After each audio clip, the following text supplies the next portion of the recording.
Hi, this is Rachel.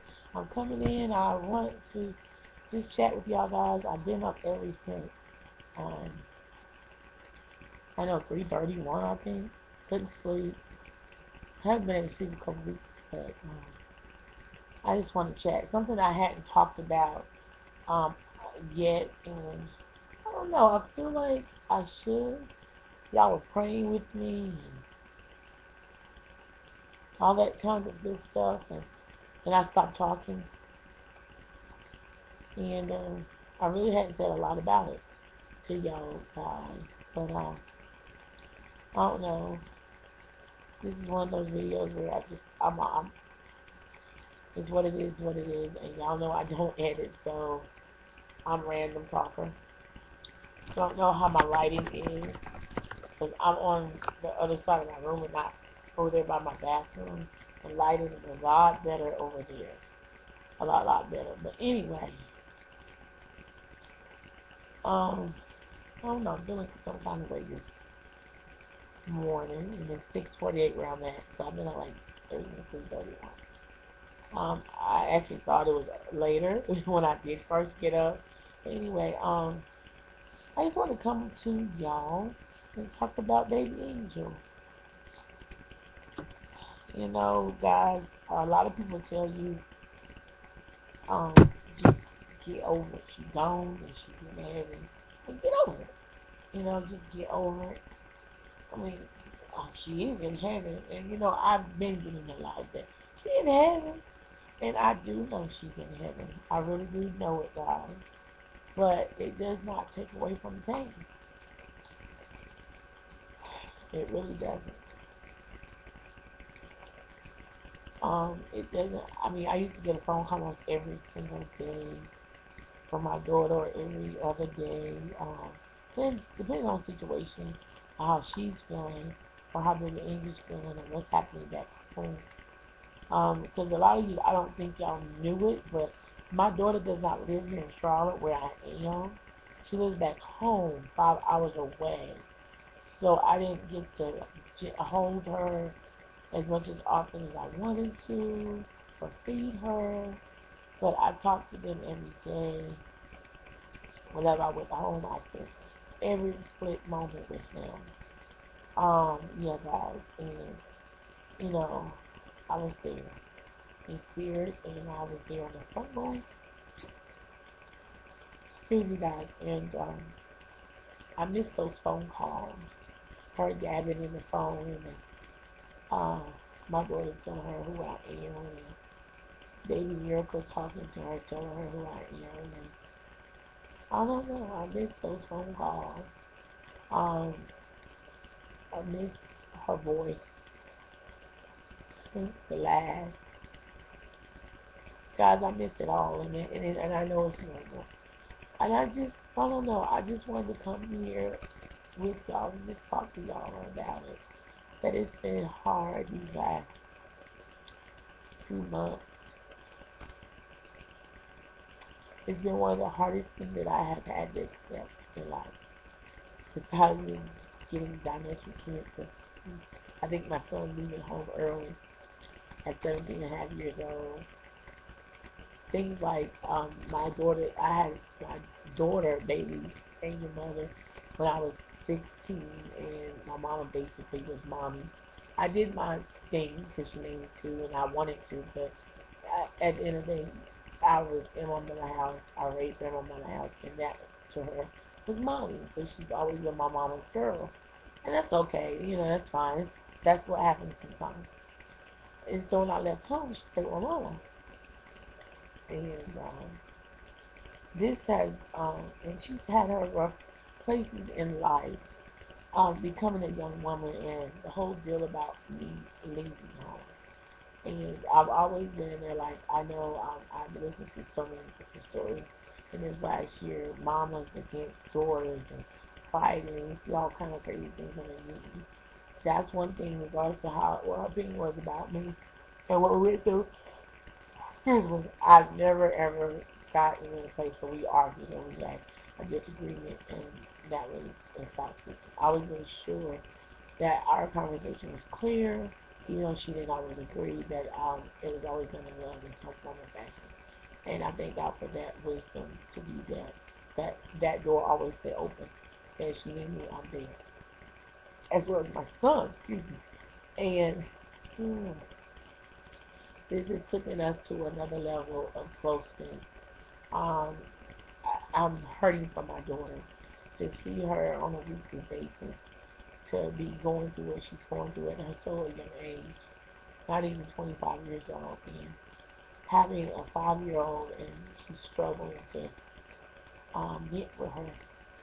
It's sad because, she's struggling to knit with her. And this week and last week, I was just so like overwhelmed because she's trying to knit with her now. She got her this weekend because her grandmother helped my daughter when she was going through all this with baby Angel. She basically lived with um, her grandmother and all that stuff. She came over. But anyway, it's just one of those things. You think today you stuck it in, you grabbed hold of it, you're gonna move on, you're gonna hold on to the memory. And that one memory, um, like I know going to church and our church have so many newborn babies and babies that were around 14 months old. And it just brings back so many memories that the whole time she was here in Charlotte, I never got to see her eyes. She never squeezed my hand because she was paralyzed and she was sick and she wasn't responding in a form that another sick child would be because she was always on meds. On meds. And what has been bothering the most is at this point now is that my daughter's going to probably have to get on the stand and rehearse all those 14 months that she went through with baby Angel. Because there is a lawsuit against the hospital back home. Not where I'm at in Charlotte, but back home. There is a lawsuit. And my daughter has been having the hardest time trying to deal with that factor that she's going to have to go to court and deal with all of this because there is a lawsuit because the doctors back home made a boo-boo, like a mess. And my grandbaby would still be here if they had did the right thing. The doctors in Charlotte told us that if they had did the right thing, she would still be here. That heart condition did not have to end up in pulmonary disease. It didn't have to end up in death if they did the right thing. And if they thought they could not fix her in the beginning, which I think she's about 5 months, they should have sent her to specialist in the beginning. And so the thought of her having to get up there and on that thing, and I know it has to be done, and to have to rehearse 14 months of her baby life, I don't know. That is the hardest thing. And you try to put all this in the back of your mind, push it back, let's live life, move forward. And I know that if it had not been for God on my side, if I had not been a believer, because my thing now with this whole Christ thing is that we can also be a Christian. Everybody say, "Oh, I'm a Christian." That's a religion. In the world, society thought like, "Oh, I'm a Christian. Hey, I'm a Christian." They ask you that on an application, um, paperwork at the doctor's office. What is your religion? I'm a Christian, or whatever the case is. I'm not just a Christian, and I know without a doubt in this situation here, I had to be a believer. I had to be a sold out believer, sanctified. baptized, filled with the Holy Spirit, praying and seeking God's face to get to the point that I am right now. Because it was emotionally, physically, and mentally, psychologically, whatever you want to call it, draining. And I know that me believing in God's word and prayer has gotten me to this point. I'm learned in this situation. Stop trying to deal with everything in 1 week or 1 month. It has made me solid, determined to deal with life one day at a time. I used to be a big, huge analyzer, and I've seen my analyzing come to a short analyzing where I was like a huge analyzer. I could see it, feel it, touch it, know it, smell it. Well, now it's just like one day at a time, God. I have learned to take one day at a time. Just one day at a time. He said in the Bible, don't worry about what you're going to eat or drink or wear on tomorrow. Deal with today. He said, if I've taken care of the birds, the grass, everything, surely I'll take care of you. And so that's where I'm at, guys. Baby Angel um, story. I told my daughter, you have a book to write to other fighting parents. When you've asked all the right questions, when you've asked for other opinions, and sometimes when you don't financially have it, to say, you know what, I take my roots and I go somewhere else and on my own to the doctor. Being that her medicines and things, everything was so expensive. Um, she was on Medicaid for a short term. Even on Medicaid, they didn't pay for everything. She had one medicine. My daughter had to sell brownies and baked goods to get the medicine.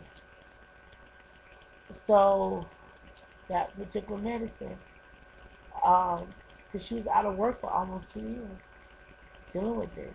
So yeah, she, she, it's crazy. She lost her job and getting one because she got so sick when she was pregnant. Then she's 14 months. Then after having a baby, I'll come back to work and blah. Didn't happen, and then 14 months of her life being a whole, hoping, this is it, my baby's gonna be fine, and we're hoping and rooting for it. And it's just one of those things to see your daughter crumble like that, and I'm just, but I'm just like, wow, God, And I remember God speaking to me, my husband, don't question the will of God, because we really don't know what kind of pain baby Angel was in. We don't know how she was suffering, what she was feeling. She couldn't talk to her, but God knew it, and He fixed it a certain way. And guys, there is, like I said, a lawsuit because she had a hole in her heart, and it was fixable, and they made a boo boo when they went in. They she had a hole in her heart and one valve, and he sort of went in, closed up, gonna make a second valve, closed the heart up, and screwed up. And now my daughter reading the records and the lawyer reading the records after they did the surgery. I think he said 30 days or somewhere in the 30 to 2 months. I'll say a month to 2 months. They knew that they had screwed up, but they yet did not get her to that second valve until it was too late, which was over a year. And being that she had the hole and he still made a second valve, he left the second valve leaking. And then somehow she ended up at the bottom with two holes. So now this hole is supposed to be closed with a leaking valve that they did. And then there should have been no holes, but there were two holes at the bottom of her heart. And she had that surgery. I think she was about 5 months. She had that surgery. And then she went through the strand of getting ill, from passing out to being on oxygen, to getting all these medicines, blah, blah, blah. And my daughter kept asking the question, something's wrong with my baby. Help me, help me, help me, help me. Can I get a second opinion? Blah, blah, blah, blah, blah. and then at the last minute, now she's at the worst of the worst. She's her pulmonary um, tension is now accumulated in her lungs, and her lungs are sick. And now she's at our hospital, and in 1 hour 30 minutes she finds out what's really wrong with her baby, from top to bottom. But the doctor says there's probably no recovery because she stayed this way so long. And the doctor said you were had watching over your baby. This is what he told him. He said they messed up. They patched your baby up, and if she had got the proper help quickly after we realized there was something wrong, she would have lived through this. Had some health issues, but she would have lived through this. And to hear those words, but I keep repeating to myself because this is where the battle is. This is where the battle is.